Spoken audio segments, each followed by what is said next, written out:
Saya Irna Dolo Saribu, mahasiswa Magister Ilmu Hukum Universitas Islam Riau dengan nomor pokok mahasiswa 2410211041. Baiklah, di sini saya akan menguraikan duduk perkara, pertimbangan, diktum putusan, serta analisis ilmiah secara singkat sebagai pemenuhan tugas ujian semester 2 bidang kajian umum hukum bisnis.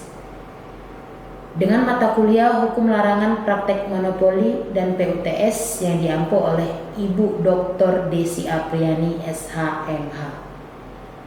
Berikut penjelasannya.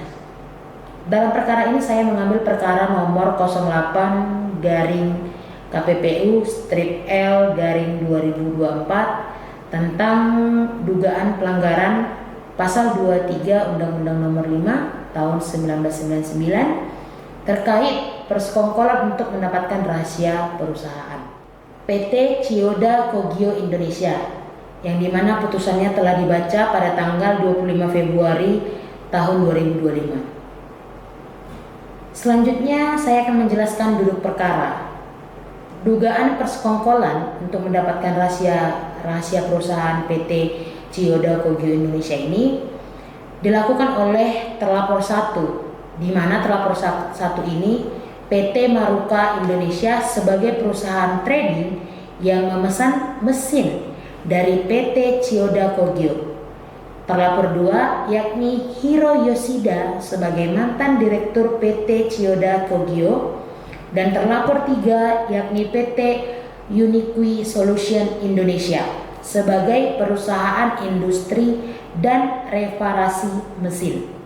PT Chiyoda ini dengan terlapor 1 telah menjalin kerjasama sejak tahun 2014 hingga pertengahan tahun 2020. Transaksi pembelian mesin dari PT Chiyoda ke terlapor 1 sudah berjalan sebanyak 18 miliar lebih.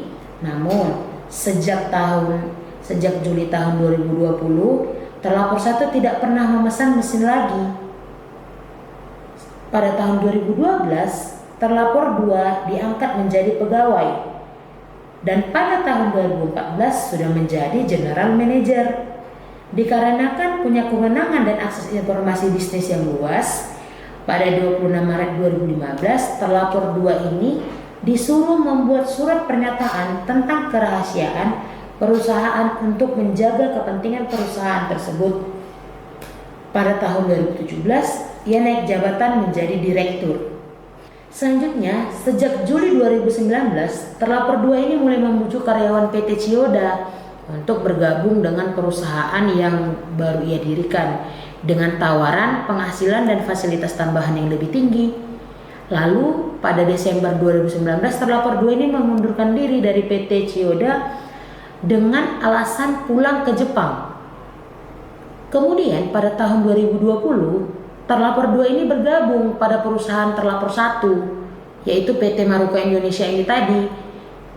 Dan pada Maret 2020, karyawan PT Chiyoda yang resign dihubungi terlapor 2 untuk mendirikan perusahaan yang baru, yang akan mengerjakan pesanan yang dibatalkan atau yang batal dikerjakan oleh PT Chiyoda tersebut.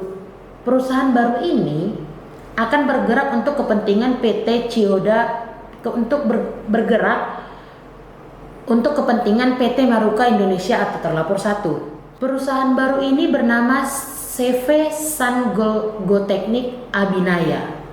Mulai sejak itulah semakin banyak karyawan PT Chiyoda yang mengundurkan diri dan bergabung dengan PT Besutan terlapor 2.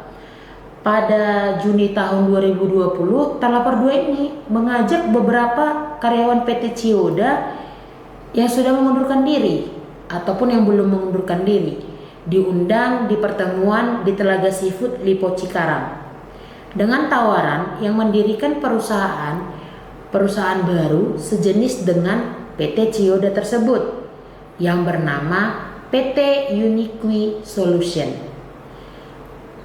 PT Uniqui Solution Indonesia, dan sudah mendapat proyek dari PT Sumitomo Construction Machinery Indonesia dan PT X1 Kogi Prima Auto Teknologi Indonesia.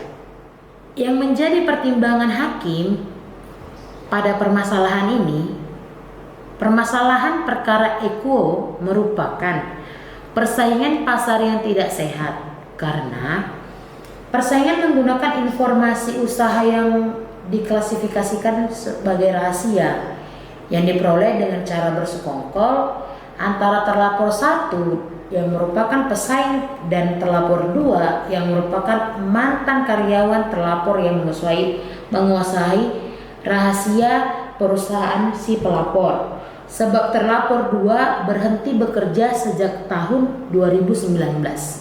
Maka proyek konsumen yang awalnya dikerjakan pelapor berpindah menjadi ke terlapor 1 dan terlapor 3.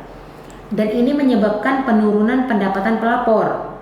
Terkait permintaan pelapor, ganti kerugian sebesar 63 miliar rupiah dan ganti kerugian imaterial sebanyak 2 miliar rupiah tidak dapat diterima sebab tidak masuk dalam kategori kerugian yang dialami si pelapor tersebut dan permintaan ini harus ditolak.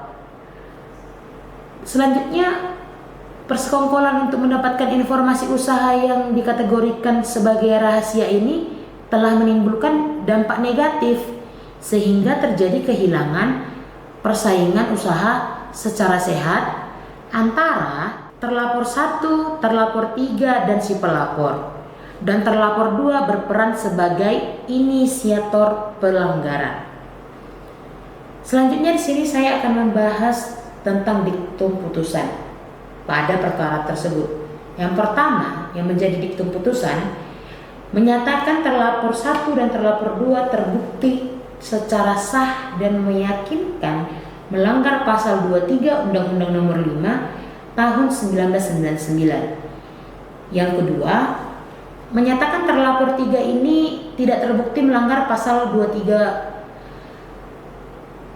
Undang-Undang Nomor 5 tahun 99. Selanjutnya, menghukum terlapor 1 membayar denda sebesar atau sebanyak 3 miliar rupiah yang harus disetor ke kas negara sebagai setoran pendapatan denda pelanggaran di bidang persaingan usaha Satuan Kerja KPPU melalui bank dengan kode penerimaan 425812 atau pendapatan denda pelanggaran di bidang persaingan usaha tersebut.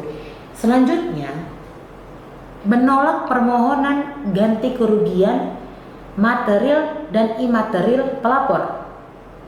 Selanjutnya, memerintahkan terlapor 1 untuk melaporkan dan menyerahkan salinan bukti pembayaran denda tersebut ke KPPU.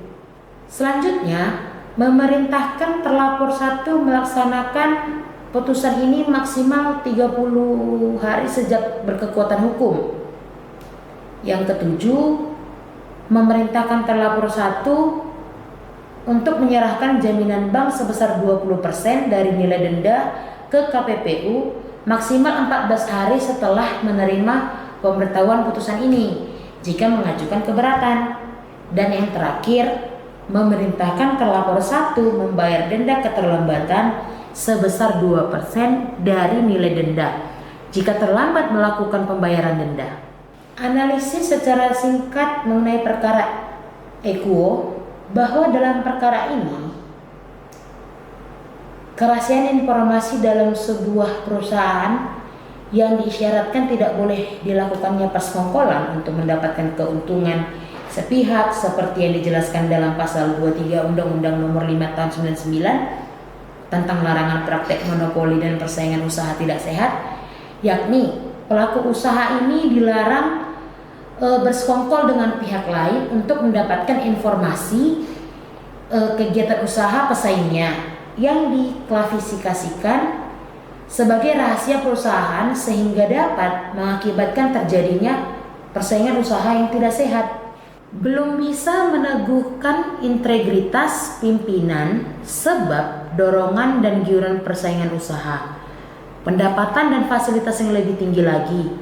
Maka untuk itu perlu didorong sebuah lembaga independen yang dibentuk oleh organisasi pengusaha yang mendorong penegakan kode etik bagi pemimpin perusahaan yang memiliki kewenangan pengolahan sebuah informasi yang dikategorikan rahasia untuk dikawal baik secara integritas dan komitmennya.